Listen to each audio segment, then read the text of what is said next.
Welcome to The Screen Queen, the show where I'll be talking about your favorite show or your favorite movie. You'll just have to find out what you're about to know. This is your Screen Queen, your host, Samantha Parrish. Hello there and welcome back to the show. This is your host on the East Coast, Samantha Parrish. You know, I keep forgetting that Eddie Murphy is a big part of the birth of the buddy cop genre. In the 1980s, that became the decade that defined the rest of our pop culture with various changes in music, movies, and comedy. And someone hit all three of that, and that guy was Eddie Murphy. People couldn't get enough of Eddie Murphy. If you've ever seen the introduction to his comedy specials, Delirious and Raw, there are people just going on and on about the movies that he was in and saying which one was their favorite, and people can never really make up a favorite decision. That is kind of the tough part with someone as entertaining as Eddie Murphy, that everything universally falls together for how enjoyable it is. Well, at least in the 80s. I'm not quite sure about the 90s and the other stuff that happened in the new millennium, but the 80s was Eddie's decade.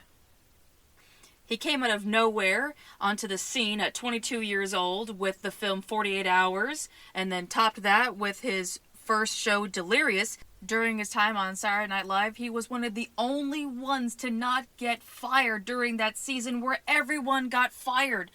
And then he followed that up with the movie Trading Places with Dan Aykroyd, and then he was offered a role to go be in a film that would further his career. And that movie would have been Ghostbusters, but thank God he dropped that to go in Beverly Hills Cop. This film dominated the 80s and made another mark for a successful story into the buddy cop genre. Without Beverly Hills Cop, we would still have other buddy cop movies, but it wouldn't have carried on if we didn't have something else to still have the formula of the buddy cop movie. And Eddie Murphy is to thank for that. But there's a lot more to this movie that is more than Eddie Murphy, which is kind of strange to say, but I'll explain that as I go along this episode. So, how successful was Beverly Hills Cop, and what is the impact that it made today? Well, you'll be surprised that it's a lot more than you knew. This is Beverly Hills Cop. I've talked about the history of the buddy cop movies in my Lethal Weapon episode, but as much as Lethal Weapon was the game changer to add more drama and layers to the buddy cop genre and making it more than comedy, I do have to say that Beverly Hills Cop was one of the core films that was able to continue the buddy cop genre before it could expand into different territories of storytelling. And I do find that kind of funny considering it could have been risky to use the same person who opened up the genre to carry it through. It's kind of a gamble. Eddie Murphy can do no wrong, but when you have the same person that you recognize from the first film and wonder, are we going to get the same thing as before? Or are we going to get something different? And thankfully, because Eddie Murphy is about as unpredictable as a slot machine, we got everything in the kitchen sink with Axel Foley. And it really does show, because in 48 Hours, Eddie Murphy held himself back in 48 Hours. There was a complaint the director had where he asked Eddie Murphy, "Hey man, how come you're not funny?" And he's like, "I thought I was." As much as he went off the cuff in so many things, the acting gig was something he did not want to just go off the rails for. This was a big deal to be in a major motion picture, and I don't blame him for having to hold back a little bit, not knowing what would be too far to do as a joke. And of course, if you look at the movie, it's kind of like, well, a lot of it looks too far. But then you go and watch Delirious and go, oh, okay, I gotcha. Yeah, okay. I can see why he held himself back. So, after some time went by and he got a hold after he did Trading Places, then he finally found his comfort zone to do Beverly Hills Cop, where he walked the line between having the material to work with and stretching that out without having to go too far. Eddie Murphy has gone on to say that he does regret a lot of the stuff he did very early on in his career, more specifically in regards to what he did during his Delirious special. And looking at 1982, 1983, 1984, that was a big growth period for Eddie Murphy. Most people already fall off the rails within their first couple of years, and Eddie Murphy really wanted to make this a different special that kind of had a little bit more than 48 Hours, but a little bit less than Delirious. And that has a perfect combination with the character in Axel Foley. He has the perfect amount of humor, where you still get a little bit more off the cuff, but it doesn't go too far to the point that the jokes drown out the character of Axel Foley. Over the time, the buddy cop characters have changed to have more stronger characters, and I mean physically stronger characters. There was Lethal Weapon, Tango and Cash, Rush Hour, Hot Fuzz, The Heat. I'm going to go ahead and stretch it all the way over to The Heat because that is still a buddy cop movie. But Axel Foley is more of a brain over brawn character. I mean, by all means, Axel Foley is a very fast, sharp character that knows how to use his abilities as a police officer. But with the way that he's able to get himself in situations and out of situations, that has to be taken into applause. You rarely get a character in the buddy cop genre today that is a character that's not known for their strength and known for their smarts. Especially since this is a character with street smarts, so it kind of has its own special unique placement as a unique character in the buddy cop genre. It is funny that this is a film that follows one person, and yet it's a buddy cop movie, so you wonder, well, how's this going to work out if it's one person that is going to go on a case by themselves? How does the buddy cop part come in? It almost feels like you have two buddy cop movies going on at the same time. Beverly Hills Cop is to the core a buddy cop movie, even though you're following one sole character.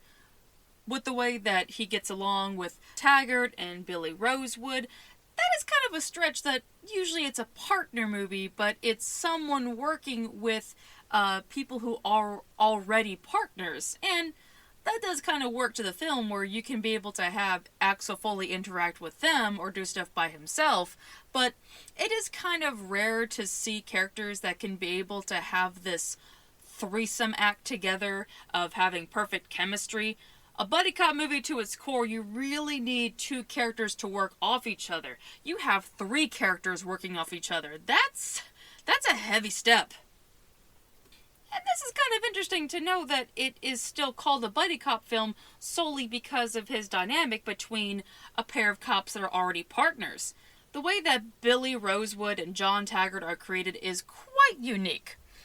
There's a very interesting thing with the dynamic between all three of the characters is how well Eddie Murphy can play off of Billy Rosewood and John Taggart, but how John Taggart and Billy Rosewood play off of each other.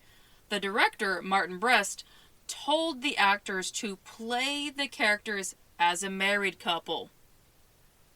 Honestly, I think that truly is what makes sense in the movie. If you look at their dialogue, they do sound like a married couple. When are you ever going to get a police movie where it has that chemistry that feels like a husband and wife?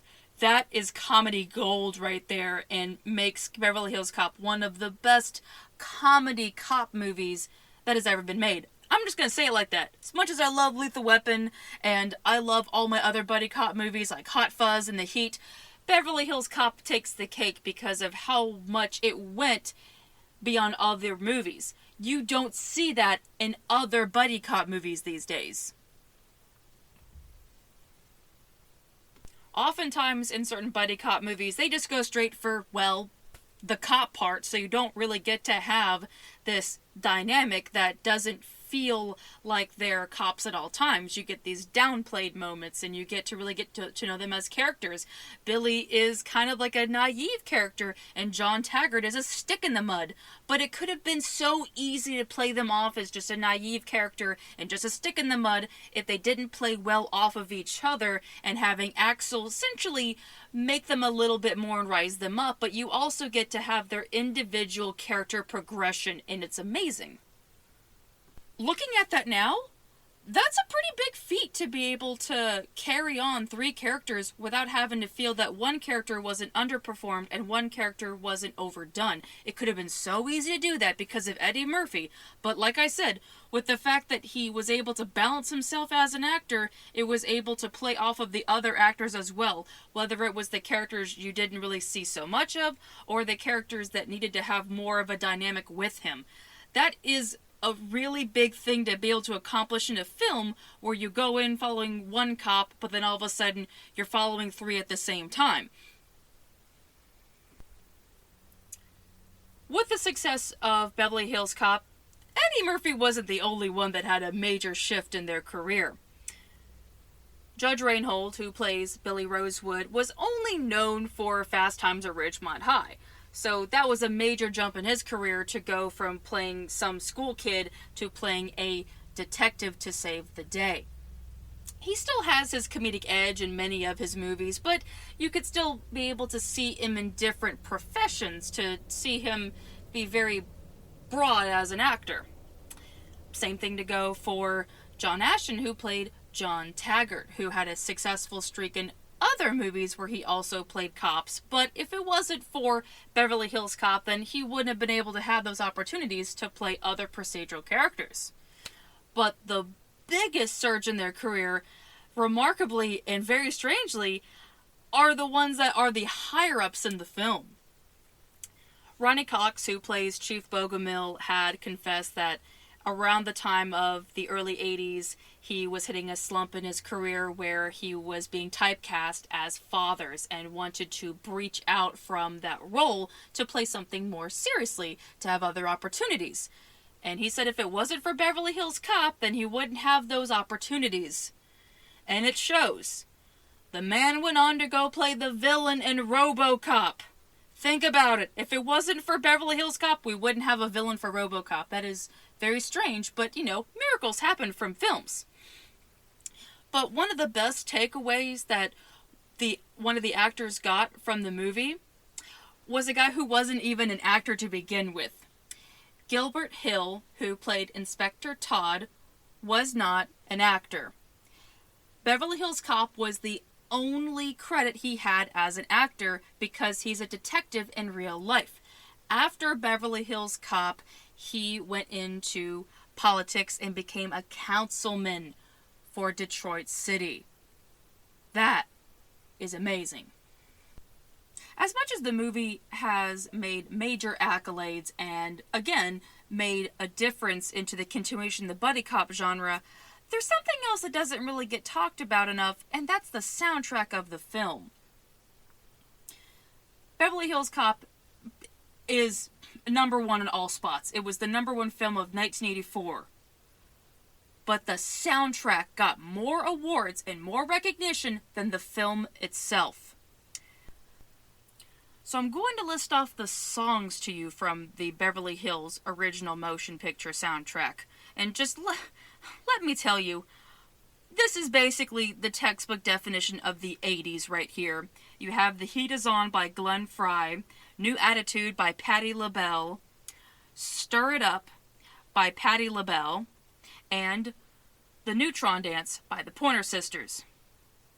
God bless Anita Pointer after her passing, because I think she passed away last month. One that is not really recognized so much, which is the song Nasty Girl by Vanity 6.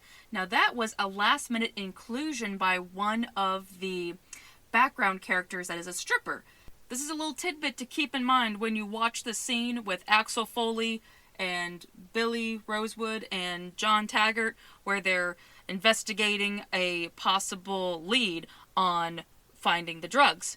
And the song that's playing in the background was requested by one of the background characters. Now it's imperative to know that the background character is a stripper, a real-life stripper. And she approached the director, Martin Brest, and said to him, listen, where I work at, this song is played constantly. It's going to add to the ambiance of the film. This is a really good stripper song. And Martin Brest took the recommendation. He got that tacked on to the sound guys so they can go ahead and get that song placed into the film and buy the rights. And now we have the song in the film. It's kind of interesting how easy that was. I kind of forget that there are some directors that do this thing called listenings. That sounds kind of mean, but knowing some certain directors and how asinine they can be, that's very rare. And knowing the fact that the song is added to the scene because of her, it makes the scene very special on top of the amazing performances from all three of the actors during that scene. So it's little niches that really build it up. But as much as Beverly Hills Cop is forever known for Axel Foley and the whole plot of the movie, the instrumental theme is what took off more than the movie. That sounds strange to say because Beverly Hills Cop still lives in the hearts of people that were in the retro wave of the 80s. My mother still quotes the movie on a daily basis. But throughout my childhood, I have always heard the song and did not know that it was Beverly Hills Cop. That song has been sampled into numerous times and has gone past Beverly Hills Cop and put into other places of media. There are a couple of examples I'm going to give you. If you remember a certain amphibian that was in a little short-lived commercial, driving through on his invisible scooter and is doing a little tune and sings so weird that it makes you want to take a screwdriver to your ear canal. If you guessed Crazy Frog, you're right. I had no idea that that song that is played at the beginning of his little stupid ribbit ramblings is the theme from Beverly Hills Cop. And they make it pretty obvious from the get-go, unless you don't know about it, that it says Axel F. Crazy Frog. But if that wasn't enough, having a tune that was taken into a little amphibian tune and carried on into a whole series of songs for Crazy Frog, it went even further. It went all the way to Japan. So, I don't know how many of my listeners out there are anime fans, but there is an obscure anime called Panty and Stocking that people really loved, and people also really hated that they never got a second season. That's basically the anime in a nutshell. And the anime itself also has a notable soundtrack. And I haven't thought about this in years, and, you'll see where I'm going with this. One of the songs in the soundtrack for Panty and Stocking is an instrumental called Beverly Hills Cop. I hadn't listened to it yet, but I automatically know what I'm going to be listening to and where it came from. Think about that. Beverly Hills Cop went all the way to Japan. It just kind of stretched over there because of the theme song. That became the medium that connected the two together. Would you ever think in a million years that Beverly Hills Cop would have a connection to an anime? Yeah, I know. I thought the same thing too. It is quite amazing that even though the film wrapped up in 1984, that the film still became relevant solely because of its soundtrack and had a 3-year winning streak. When it first came out in 1984, people already were recognizing the soundtrack, and then in 1985, it hit number 1 on the US Billboard 200 album chart, and then the soundtrack won a Grammy Award for Best Score Soundtrack for Visual Media in 1986. 3 years to keep winning stuff. That is quite amazing, and knowing the fact that after 40 years, people still remembered the soundtrack. And it always leads back to the movie. It's like one of the things I think about with my book and all the stuff that I create is that all roads will lead back to the origin.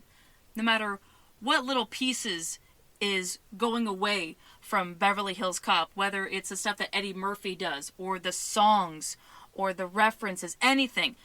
It all leads back to it in the perfect time capsule that is Beverly Hills Cop. 40 years now. Almost 40 years. After the success of Beverly Hills Cop, it was a no-brainer that people wanted more of Axel Foley. He was a character that people were fully invested in. They loved what he did, and they loved his dynamic between the other two cops.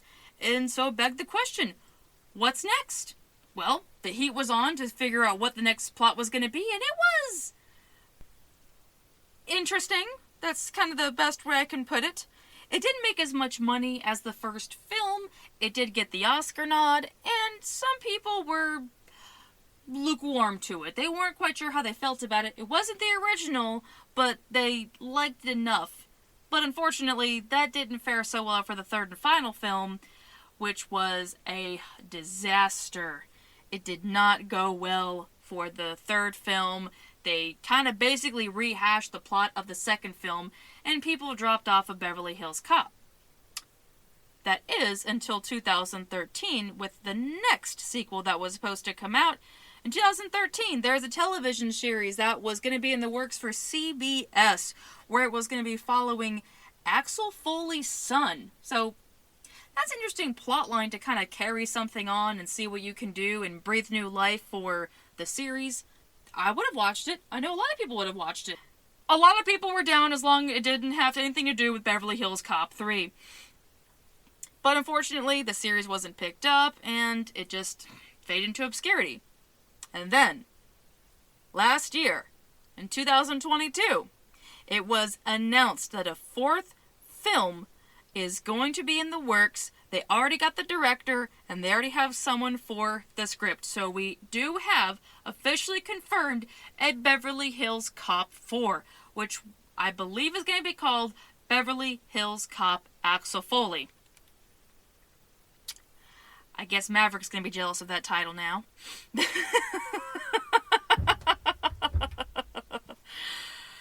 I guess they had that on cruise control, I suppose. Couldn't resist that joke. Oh my goodness.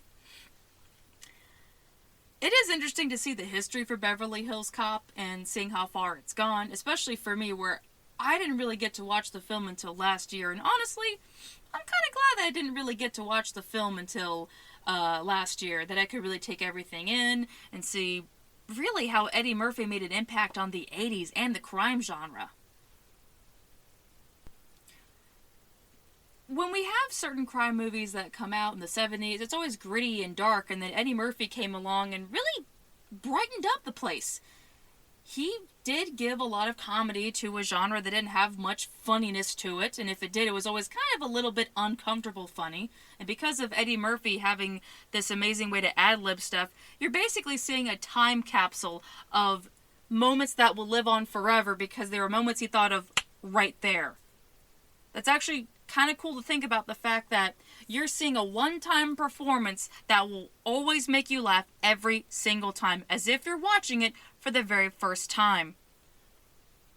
And I think one of the best examples of that is the Super Cop scene. If anyone has ever seen Beverly Hills Cop, then I'm sure you're going to be very familiar with the scene where Axel Foley is making up this huge, exaggerated story to praise Rosewood and Taggart. And he's going on and on saying, I was just sitting down enjoying the show. You guys got some super cops here. And John Ashton, who plays John Taggart, has his head down. He's pinching the bridge of his nose, and he's fighting to keep his face in because you can see the man is laughing. It was unplanned. They had no idea that he was going to do this. That is a moment that will live forever. Knowing something that was completely on the spot, this whole long monologue going on about something that never even happened, and yet that moment lives forever. It's pretty great. Knowing the fact that that scene was ad-libbed, and then knowing near the end, and call back to that scene with Bogomil, of all people, doing what he did to make up this huge outlandish story going on just to give the credit and just kind of get the whole case over with and give credit where credit's due, and seeing how is this story going to be sold and how well are they going to say it. I never would have thought in a million years that it would be Chief Bogomil doing that. That's such a nice, fresh thing to see in a movie that has the unexpected thing of a character who's usually the stick in the mud actually living a little and doing something different and going against protocol. I mean, shit, that wouldn't happen in real life, but with Beverly Hills Cop, that's charming and magical. And it's even better knowing it all came from the fact that Eddie Murphy ad-libbed that shit at the last minute. I can't even talk anymore, but you know what I mean. So this last point that I want to talk about, I honestly could not find a way to place this in the episode, but this is just, I can't not talk about this. There is a reference to a device that would eventually be created in the future, but Beverly Hills Cop has the recognition for having the idea of one of these certain devices. I think you'll know where I'm going with this. In the scene where the LAPD is using their satellite tracking system to find where Axel and Billy are on the road, and they have their big giant screen up, and they got their technical stuff everywhere, and they're like, oh no, we found them, they're on such and such boulevard. And at that point, it was just like a plot device. A lot of the people that wrote the film said, oh, well, our satellite tracking system plot thing was just made to advance the plot so that way everyone could be able to find Axel and Billy. And then eventually, that would become the GPS. When the GPS was finally made, there was a recognition shown towards Beverly Hills Cop that had the idea for the satellite tracking system, and knowing that it would eventually turn into something a little bit more usable for people to have. But it's still pretty funny to know that Beverly Hills Cop was one of the very first movies to have a GPS before it was actually made and actually known and not used as a plot device. That is really funny. You have to admit that. It's one of those, like, accidental inventions, like, oh, they're never gonna make anything like that! And then they did. I can't think of another movie that made a stronger impact in the 80s than Beverly Hills Cop. I mean, yeah, there's a lot of other ones that have done the job, but none like Beverly Hills Cop that have been able to do something where it doesn't feel like it's being shoved into your face, but it's also never gonna leave us anytime soon. It's a film that has just the right amount in there. It could have been so easy to make this an over-the-top action film, or to make it very heavy on the comedy. And, I mean, sure enough, like, it is heavy in comedy, but it has the healthy balance of having the action and the comedy either separately throughout the film, or meshed together very well. Not many films can do that. It's a film that's ahead of its time, but it's also not lost in time. It's a movie that echoes the 80s in all the right ways. Beverly Hills Cop isn't the ultimate cop movie, as eventually we would have different cop movies, but we'll never get a cop movie like Beverly Hills Cop, though. And that is officially a wrap on the episode for Beverly Hills Cop. Thank you so much for listening to this episode. It means so much to me to see the continual progress for these episodes, and to hear all of the reviews, and to know that people really appreciate this show. I've come a long way for not being so hard on myself that what I say doesn't matter, so to know that it does matter, that means a lot to me. So thank you so much. You make someone who talks about movies all day very, very happy that I can do this without judgment. It's very nice. Doesn't happen that often. Alright, so now is the time to find out what the next episode is going to be on the Screen Queen. And if you're new here, I have a lotto system where I have a whole bunch of random selections in a bowl. I add new ones every single week, and we all find out together. So now I'm going to go ahead and mix this up so I can have the new and the old merged together, so that way the mystery just thickens. Alrighty, I got one. Alrighty, come on, what are you? Okie dokie. Alrighty. I don't know how everyone's gonna feel about this episode, but this is gonna be interesting. I haven't done an animated movie for a while. I can't grammar anymore. So the next episode on the Screen Queen is going to be Pocahontas. Oh my goodness. I can just smell the confusion right now, as a lot of people are gonna be revisiting that movie and remembering why they don't want to watch it, we'll get into that on the episode. Alrighty. Alright, everyone. Take care. Stay amazing. This is your Screen Queen, signing off. Bye-bye!